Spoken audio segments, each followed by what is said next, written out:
Nosso estudo de hoje é a lição 71 do livro Palavras da Vida Eterna, Olhos. Se os teus olhos forem bons, todo o teu corpo terá luz. Jesus no Evangelho de Mateus, capítulo 6, versículo 22. Olhos, patrimônio de todos. Encontramos, porém, olhos diferentes em todos os lugares. Olhos de malícia, de crueldade, olhos de ciúme, olhos de ferir, olhos de desespero, olhos de desconfiança, de atrair a viciação, olhos de perturbar, olhos de registrar males alheios, olhos de desencorajar as boas obras, olhos de frieza, olhos de irritação. Se aspiras, no entanto, a enobrecer os recursos da visão, ama e ajuda, aprende e perdoa sempre, e guardarás contigo os olhos bons a que se referia o Cristo de Deus, instalando no próprio Espírito a grande compreensão suscetível de impulsionar-te à glória da eterna luz. Não sei se vocês já tiveram a oportunidade de prestar atenção nos olhos das pessoas.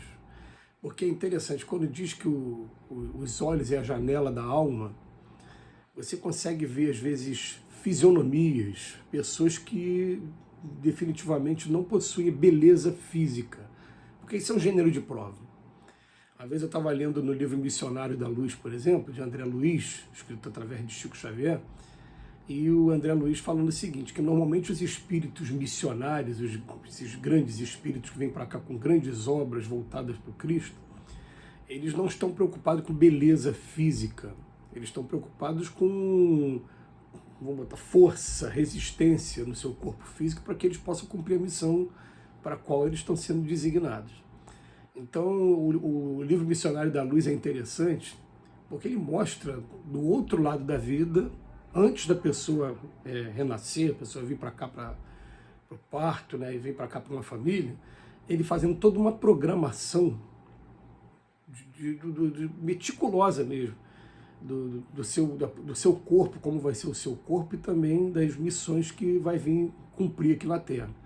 O problema é que a grande maioria das vezes aqui nesse mundo a gente traz as missões e a gente não consegue cumprir as missões da maneira que deveria. Mas a gente faz a programação para isso. O projeto está todo pronto lá, só depende de cada um de nós.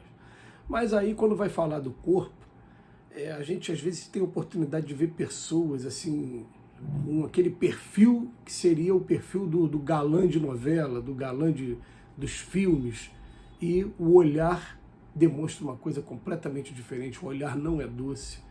Me lembrei aqui agora também de uma vez um seriado de televisão chamado Medium, que eu assistia muito durante um tempo. Um seriado de investigação criminal através de uma mulher que era médium.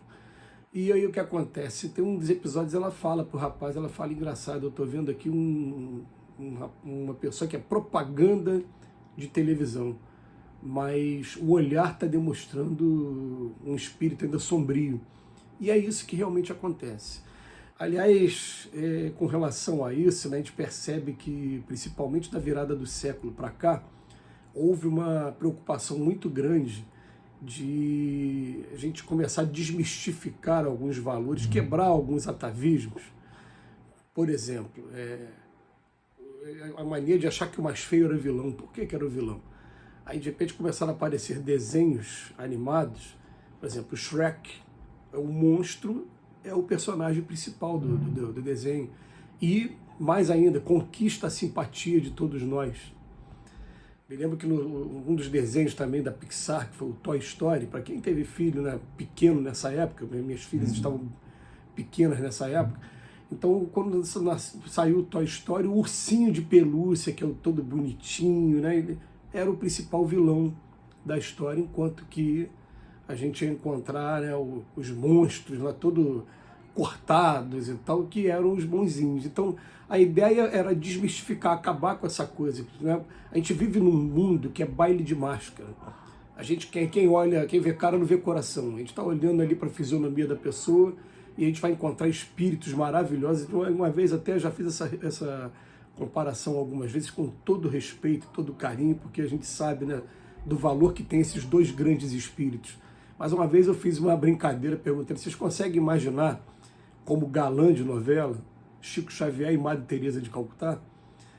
a Maria Teresa de Calcutá, aquele semblante, né, aquele branquinha, bem enrugadinha, de pessoa que ficou a vida inteira dedicada mesmo ao seu trabalho maravilhoso de assistência, e o Chico Xavier, com uma disciplina impressionante, num trabalho maravilhoso, né, trabalhando 8 horas por dia, depois mais 8 no mesmo dia, dedicado à psicografia, para que a gente tivesse 400 e tantos livros aí por ele. Quer dizer, 2 espíritos maravilhosos, mas o corpo físico deles não era um corpo físico, vamos botar assim, privilegiado dentro dos padrões exigidos de beleza pela nossa sociedade. Agora, o olhar deles, o Chico Xavier, as pessoas que tiveram contato com ele relatam que longe, você chegando perto, você já estava se emocionando. A gente tem vídeo, por exemplo, me lembro vídeos que esse vídeo você vai encontrar aí no YouTube, quem quiser, né? Bota atriz Glória Menezes. Glória Menezes e Chico Xavier. Vai aparecer os vídeos ali, ela falando, gente, se eu não acreditava em Deus, eu passei a acreditar. Se eu não acreditasse em Deus, quando eu tive contato com o Chico Xavier, porque o Chico, ele emociona a gente, e é aquele olhar ali, porque o olhar é o espelho da alma. O olhar está mostrando para a gente quem é aquela pessoa ali. Às vezes a comunicação pelo olhar é uma comunicação maravilhosa. Mas como a gente vive num mundo de expiações e provas, e que está todo mundo em aprendizado, muitos espíritos recém-saídos daquela etapa lá primitiva ainda, muitos de nós ainda recém-saídos, muitos de nós agora descobrindo o Evangelho, agora começando a se interessar, a fazer um estudo mais disciplinado, agora começando a entender que esse estudo mais disciplinado faz uma cobrança com a gente, que ninguém vai mudar de uma hora para outra não, mas melhora, a gente garante uma coisa. Você começa a conhecer o Evangelho de Jesus e estudar o Evangelho diariamente, a sua vida muda, você não vai ser mais a mesma pessoa. As pessoas falam, mas ainda é tão ruim, era pior ainda. Você não tem noção, se vocês me acharem ruim do jeito que eu sou hoje, era muito pior antes do Evangelho. É claro que a gente ainda tem muita coisa, ninguém é santo aqui na Terra. Aquele que estiver isento de pecado, que atire a primeira pedra. Mas a gente vai encontrar olhos de malícia, de crueldade, de ciúme, de ferir, desespero, desconfiança, atrair vício, perturbar, registrar males alheios, tudo que está Emmanuel falando aqui. Desencorajar as boas obras, frieza e irritação.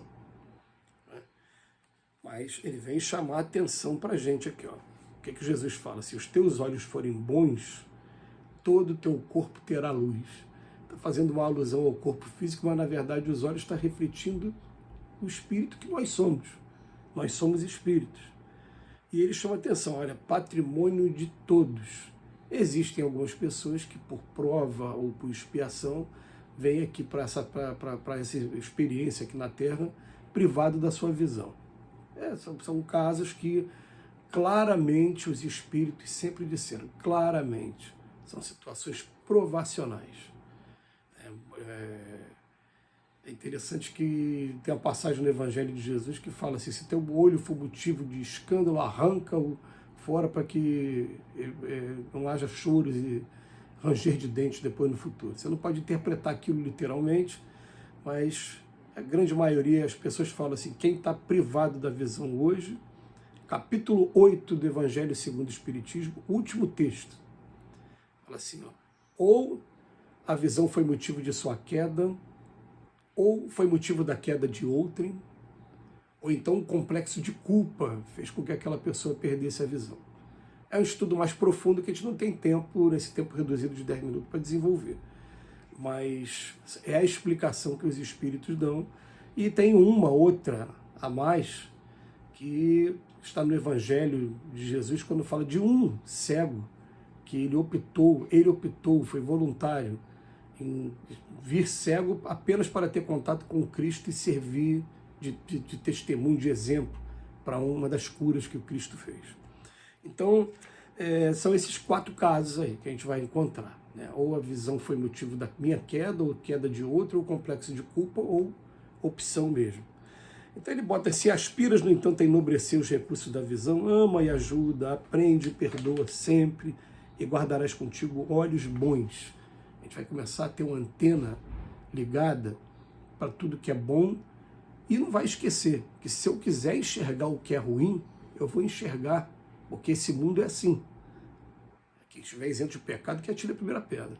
Mas o convite, junto com Jesus, é observar o lado bom, estimular o lado bom e assim a gente atrai coisas boas para a gente também. Que Jesus nos abençoe hoje e sempre.